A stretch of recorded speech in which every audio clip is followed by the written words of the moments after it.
박나래가 건강 문제로 활동을 일시 중단했습니다. 여의도 증권가에서 또다시 불공정 거래 의혹이 불거졌습니다.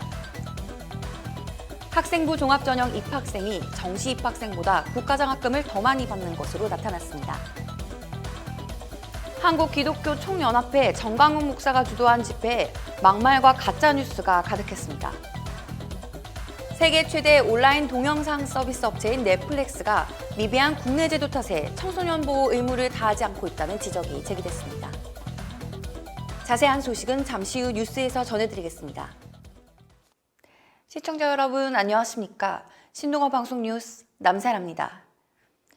박나래가 건강 문제로 일정을 일시 중단했습니다. 소속사 JDB 엔터테인먼트는 일동아닷컴에 박나래가 지난달 30일 일정을 소화하던 중 몸이 좋지 않아 며칠간 휴식을 갖기로 했다며 갑작스러운 휴식기에 많은 분에게 걱정을 끼쳐 죄송하며 앞으로 건강에 유의하며 활동하겠다고 건강하고 밝은 웃음으로 전해드릴 수 있도록 노력하겠다고 말했습니다. 이에 따라 박나래는 9월 30일 예정된 MBC 나 혼자 산다 스튜디오 녹화부터 불참하고 짧은 휴식에 들어갔습니다. 이번 나 혼자 산다 스튜디오 녹화에는 박나래 대신 한혜진이 오랜만에 프로그램에 복귀해 무지개 멤버들과 만난 것으로 확인됐습니다. 여의도 증권가에서 또다시 불공정 거래 의혹이 불거졌습니다.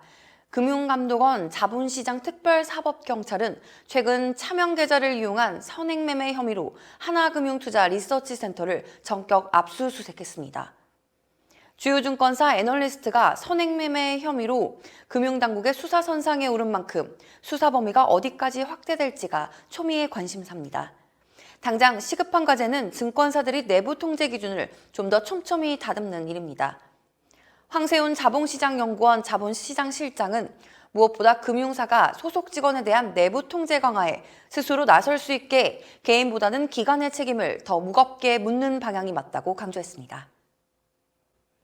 학생부 종합전형 입학생이 정시 입학생보다 국가장학금을 더 많이 받는 것으로 나타났습니다.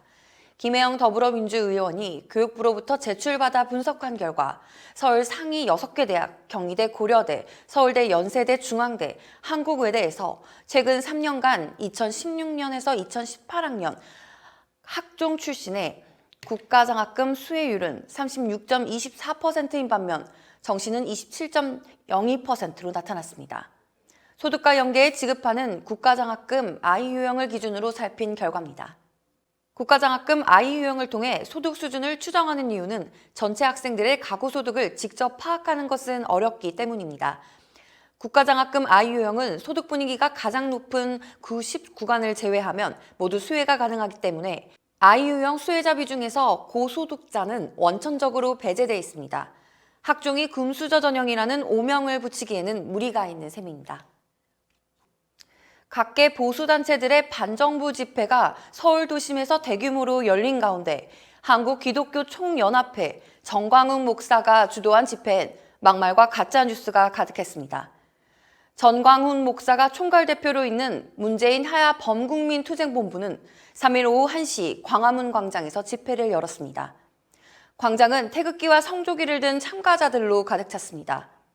전 목사는 집회에서 온 문 대통령을 뒤주에 가둬 서울 구치소로 보내자고 발언하는 등 원색적인 비난을 서슴지 않았습니다.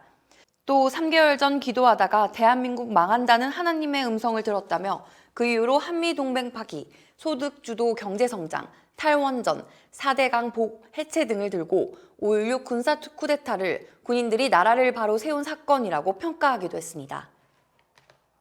세계 최대 온라인 동영상 서비스 업체로 국내 유료 가입자가 150만 명이 넘는 넷플릭스가 미비한 국내 제도 탓에 청소년 보호 의무를 다하지 않고 있다는 지적이 제기됐습니다. 넷플릭스 쪽은 정부 요청이 있다면 즉각 청소년 보호 책임자를 지정하겠다는 뜻을 밝혔습니다.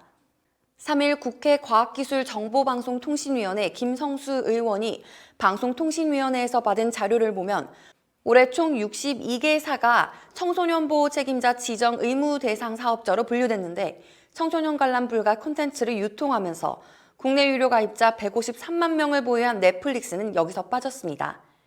청소년 보호 책임자 지정 의무 대상 기준은 직전 3개월 하루 평균 이용자 수가 10만 명 이상이거나 전년도 매출액이 10억 원 이상이면서 청소년 유해 매체물을 제공하는 업체입니다.